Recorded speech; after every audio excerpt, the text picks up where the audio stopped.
Karen shot my sister at her own wedding. My sister was wearing her white dress saying "I do," when Karen pulled out a gun and fired. Blood was everywhere. Karen didn't know that the bride's big brother she just made her enemy was the Chief Justice of the court. Before watching full story, comment below from where you watching. Also like and subscribe for more stories.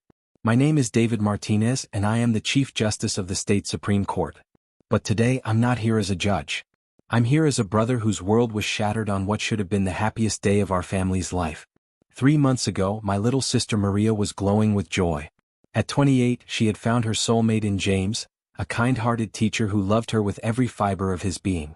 They had been planning their dream wedding for over a year. Maria had always been the light of our family. After our parents died in a car accident when she was just 16, I raised her myself. I was only 25 then, fresh out of law school, but I promised our dying mother that I would take care of Maria. Watching her walk down the aisle was going to be the proudest moment of my life. The wedding was planned for our family's backyard in Willowbrook Gardens, a beautiful neighborhood where Maria had bought her first home 2 years ago. She had worked so hard as a nurse, saving every penny to afford that little house with the white picket fence and rose garden.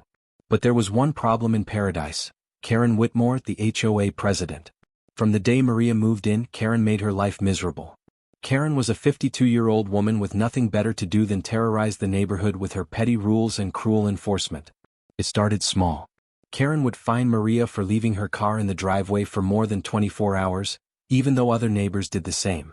She complained about Maria's rose garden, claiming the flowers were too colorful for the neighborhood's aesthetic standards. But Karen's hatred seemed personal. I later learned it was because Maria was Hispanic, and Karen couldn't stand that a young Latina nurse could afford a house in her precious neighborhood. The real trouble began when Maria announced her engagement and requested permission for a backyard wedding. According to HOA rules, residents needed approval for large gatherings. Maria submitted her request 3 months in advance, following every rule perfectly. She included detailed plans, guest lists, parking arrangements, and even hired professional cleanup services. Karen denied the request immediately. "Weddings are too disruptive for our quiet community," Karen wrote in her rejection letter. "The noise, traffic, and general disturbance would be inappropriate." But here's the thing: Karen had approved 3 other weddings in the neighborhood that year, all for white families. Maria was heartbroken. She had dreamed of getting married in her own backyard, surrounded by the roses she had planted herself. The church venue would cost $5,000 they didn't have, and all the deposits for catering and decorations were already paid for the backyard setup. That's when I stepped in. As Chief Justice, I rarely used my position for personal matters. But watching Karen torment my sister crossed a line. I called Karen directly. "Ms. Whitmore, this is Judge David Martinez," I said calmly. "I'm calling about my sister Maria's wedding request." The silence on the other end was deafening. I didn't know Maria had a brother in the judiciary," Karen stammered. "My sister deserves the same treatment as any other resident," I continued. "I've reviewed the HOA bylaws, and I see no legitimate reason for denial. I trust this will be reconsidered." 3 days later, Maria received approval. But I could tell Karen was furious about being forced to back down. May 15th dawned bright and beautiful. Maria woke up at 6 a.m., practically bouncing with excitement. I had taken the week off work to help with final preparations. "David, can you believe it's finally happening?" Maria hugged me tight, tears of joy in her eyes. "You deserve all the happiness in the world, little sister," I whispered back. The house buzzed with activity. Maria's best friends arrived early to help with decorations. James's family came with flowers and last-minute supplies. Our neighbors, the Johnsons and the Patel family, stopped by to offer congratulations and help. By noon, the backyard looked like a fairy tale. White chairs arranged in perfect rows, an archway covered in Maria's beloved roses, and twinkling lights strung between the trees. The caterers set up elegant tables with crisp white linens. Maria looked radiant in her wedding dress, a simple but elegant gown that had belonged to our grandmother. As I helped her with her veil, she looked exactly like our mother had on her wedding day. "Mom and Dad would be so proud," I told her. "They're here with us." Maria smiled through happy tears. "I can feel it." At 3 p.m., guests began arriving. Family members I hadn't seen in years, Maria's nursing colleagues, James's students and fellow teachers, and our kind neighbors. About 80 people in total, well within HOA limits. Everyone parked exactly where Maria had indicated in her approved plan. The music was kept at reasonable levels.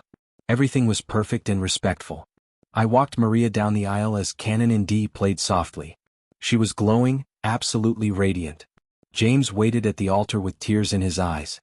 The pastor, Father Miguel from our childhood church, began the ceremony with a warm smile. Dearly beloved, we are gathered here today to witness the union of Maria and James. That's when I saw her. Karen Whitmore stood at her second-floor window, glaring down at us with pure hatred. She was holding something in her hands, but I couldn't see what it was from that distance. I should have paid more attention. I should have trusted my instincts. But this was my sister's wedding day, and I didn't want to cause a scene over Karen's bitter staring. The ceremony continued beautifully. Father Miguel spoke about love, commitment, and the blessing of family. Maria and James exchanged personal vows that left everyone in tears. James, you came into my life when I had given up on finding my soulmate, Maria said, her voice strong despite her tears. You see beauty in my scars, strength in my struggles, and love in my imperfections. Today, I promise to love you through every season of our lives. Maria, you taught me that love isn't just a feeling, it's a choice we make every day, James replied. You choose kindness when the world is cruel, hope when things seem hopeless, and love when others choose hate. I choose you today and forever. There wasn't a dry eye in the backyard. Father Miguel smiled. If anyone has a reason why these two should not be wed, speak now or forever hold your peace. That's when Karen's voice rang out across the yard. I object. Everyone turned in shock. Karen stood at her back gate, red-faced and furious. This wedding is illegal, she screamed. They're violating noise ordinances, parking regulations, and disturbing the peace. Father Miguel looked confused. Ma'am, this is a private ceremony on private property with proper permits. I am the HOA president. Karen shrieked. I make the rules here. I stood up from my front row seat. Ms. Whitmore, you approved this wedding. You have no legal standing to interrupt. Karen's face turned even redder when she saw me. You threatened me. You used your position to force me to approve this circus. The guests murmured uncomfortably. Maria looked mortified, and James put a protective arm around her. Karen, please, Maria said softly. This is my wedding day. Can't we have peace for just one afternoon? What happened next still plays in my mind like a horrible nightmare. Karen's face contorted with rage. Peace? You people have destroyed the peace of this neighborhood. With your loud music, your gaudy decorations, your kind taking over our community. The racist undertone was clear to everyone. Several guests gasped. James stepped forward protectively. That's enough, I said firmly, starting to walk toward Karen. You need to leave immediately. Don't you dare tell me what to do in my own neighborhood. Karen screamed. Then she pulled something from behind her back. A gun. The wedding guests screamed and dove for cover. I immediately moved to shield Maria, but she pushed me aside. Karen, please? Maria pleaded. Put the gun down. This is insane. You want to ruin everything I've worked for? Karen was completely unhinged now. You move into our neighborhood, you ignore our rules, you think your big shot brother can intimidate me? Well, let me show you what happens to people who don't belong. What happened in the next 10 seconds will haunt me forever. Karen raised the gun, pointing it wildly at the wedding party. Father Miguel tried to calm her down. James pushed Maria behind him. I was calling 911 on my phone while moving toward Karen. You're all witnesses. Karen screamed. They invaded our peaceful community. Maria, my brave, beautiful sister, stepped out from behind James. Karen, I know you're hurting, she said in her gentle nurse's voice, the same tone she used with frightened patience. I know you're scared of change. But we don't have to be enemies. We can be neighbors. We can find peace. Even facing a gun, my sister was trying to heal, trying to help. I don't want your peace. Karen snarled. I want you gone. She pulled the trigger. The sound was deafening. Maria crumpled to the ground in her white wedding dress, blood spreading across her chest. Time stopped. James screamed and fell to his knees beside her. Maria. Maria. I dropped my phone and ran to my sister, pressing my hands against the wound, trying to stop the bleeding. Her wedding dress, our grandmother's dress, was turning red. Stay with me, Maria, I whispered. Stay with me. Her eyes found mine, unfocused but still so full of love.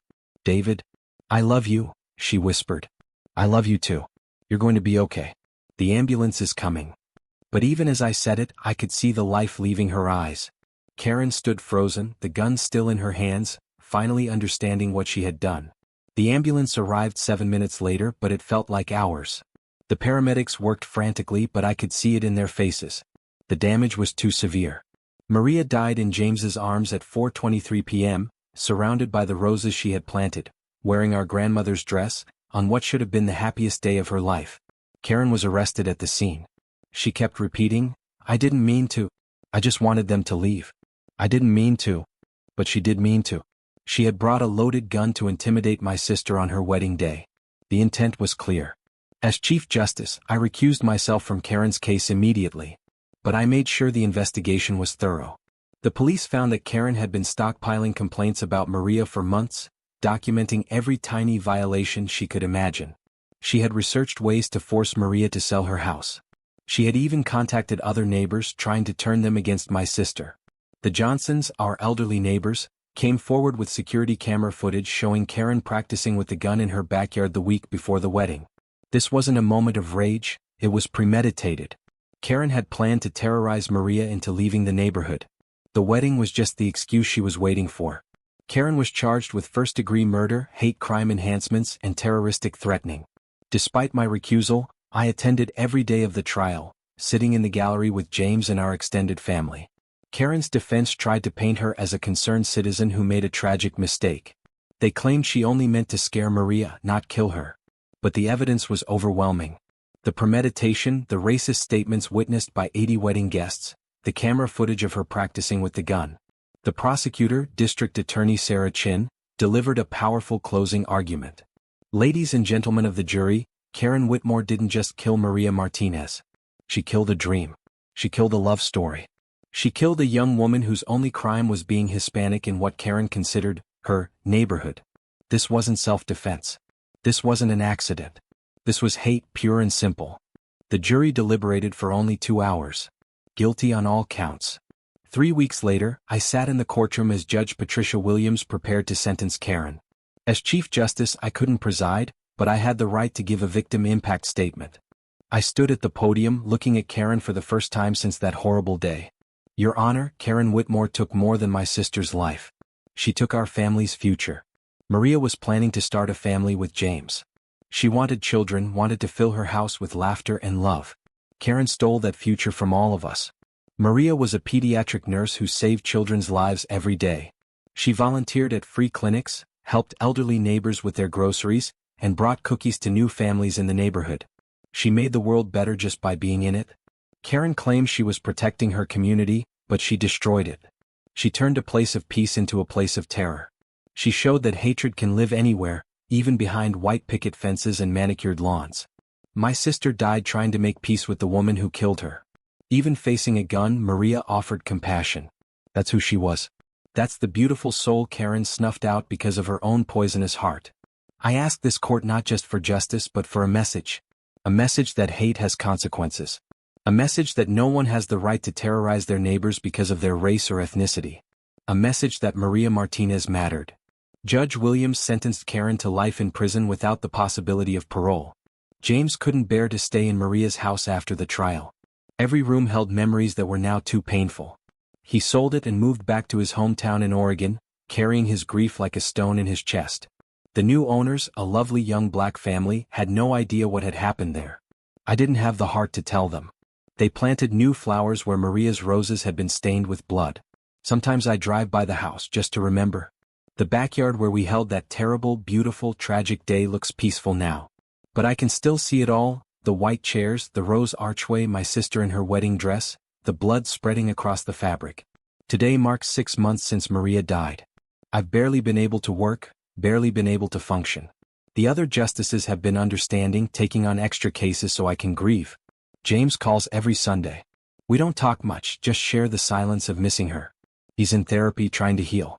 He tells me he dreams about her every night, always the same dream, their wedding day, but in the dream Karen never shows up with the gun. In the dream they say, "I do," and dance under the twinkling lights until the stars come out. I dream about her too. But in my dreams I'm faster. I get to Karen before she can pull the trigger. I save my little sister and she gets to live the beautiful life she deserved. Karen's actions created ripples that spread far beyond our family. The HOA was disbanded after multiple residents came forward about Karen's harassment and discriminatory enforcement. A federal investigation found years of civil rights violations. The story made national news. HOA president murders bride at wedding became a symbol of how hatred can hide behind bureaucracy and property values. Civil rights organizations used Maria's story to push for stronger hate crime legislation. But none of that brings my sister back. Last month, I established the Maria Martinez Foundation for Community Healing. We work to combat housing discrimination and support families affected by hate crimes. It's small comfort, but it's something. James surprised me by volunteering as our first community outreach coordinator.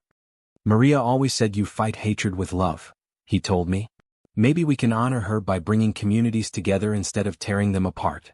We're organizing workshops about recognizing and reporting housing discrimination.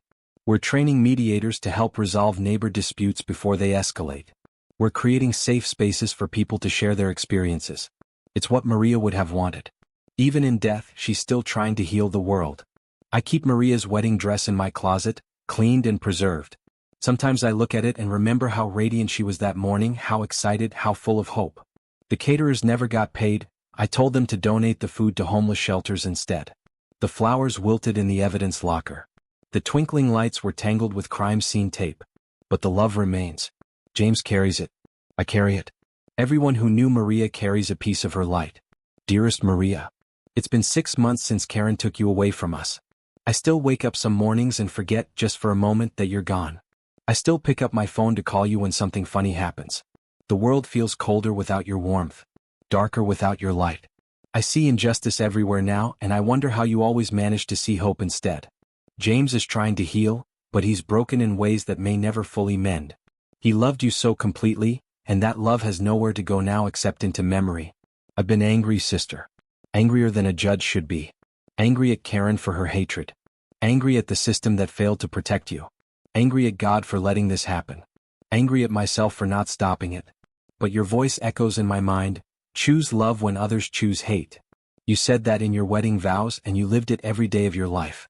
Even in your final moments, you offered compassion to the woman who killed you. I'm trying to follow your example. The foundation we started in your name is growing. We've already helped 3 families fight housing discrimination. We've mediated disputes that could have escalated into violence. We're planting seeds of healing in soil fertilized by your sacrifice. Karen sits in prison now, living with the weight of what she's done. I don't forgive her, I can't, not yet. But I don't let hatred consume me either. That would dishonor your memory. I miss your laugh, your terrible cooking, your way of making everyone feel special. I miss our Sunday dinners and your stories about difficult patients you somehow managed to help. I miss having a little sister to protect and worry about. But I carry you with me in everything I do. Every ruling I make, I ask myself, what would Maria want? How can I bring more justice, more healing, more love into the world? Your wedding day ended in tragedy, but your love story continues. It lives in every act of kindness, every moment of compassion, every choice to build bridges instead of walls. You taught me that we don't fight hatred by becoming hateful ourselves. We fight it by becoming more loving, more understanding, more committed to justice. I promise to keep fighting for the world you believed in, a world where neighbors help instead of hurt each other, where differences are celebrated instead of feared, where love wins over hate. Until we meet again, little sister. Save a dance for me and James when we get to heaven. We'll finish that wedding celebration the way it was meant to be. All my love, David. As I write this, I'm preparing for another case, a housing discrimination suit where an HOA is trying to force out a Muslim family. The pattern is always the same. Petty rules enforced selectively, harassment disguised as policy enforcement, fear masked as concern for property values. But now I know the stakes. I know where this hatred can lead. I've seen the blood on the wedding dress, heard the screams of a groom watching his bride die. Every case is Maria's case now. Every victim of housing discrimination is my sister. Every act of hate is a bullet fired at all of us. Karen thought she was protecting her neighborhood, but she destroyed it. She thought she was defending her values, but she revealed them to be hollow and poisonous. She thought power came from intimidation and fear, but true power comes from lifting others up, not tearing them down. Maria understood that. Even as she lay dying, she looked at me with love, not hatred. Even facing her killer, she offered peace, not war. That's the world we're fighting for, Maria's world. A world where wedding days end in joy, not tragedy. Where neighbors celebrate each other's happiness instead of sabotaging it. Where love really does win in the end. The battle continues. The foundation grows. Justice marches forward. And somewhere I believe Maria is watching and smiling, proud that her death wasn't in vain, that her love lives on in the work we do. Karen Whitmore thought she had the power to destroy a family, a community, a dream. But she was wrong. Love is stronger than hate. Hope is more powerful than fear. And my sister's light shines on, even in the darkness she left behind. The wedding may have ended in tragedy, but the love story continues. It continues in every life we save, every family we help, every heart we heal. That's Maria's true legacy. Not the way she died but the way she lived. Not the hatred that killed her but the love that survives her. And that love will outlast Karen's hatred by eternity.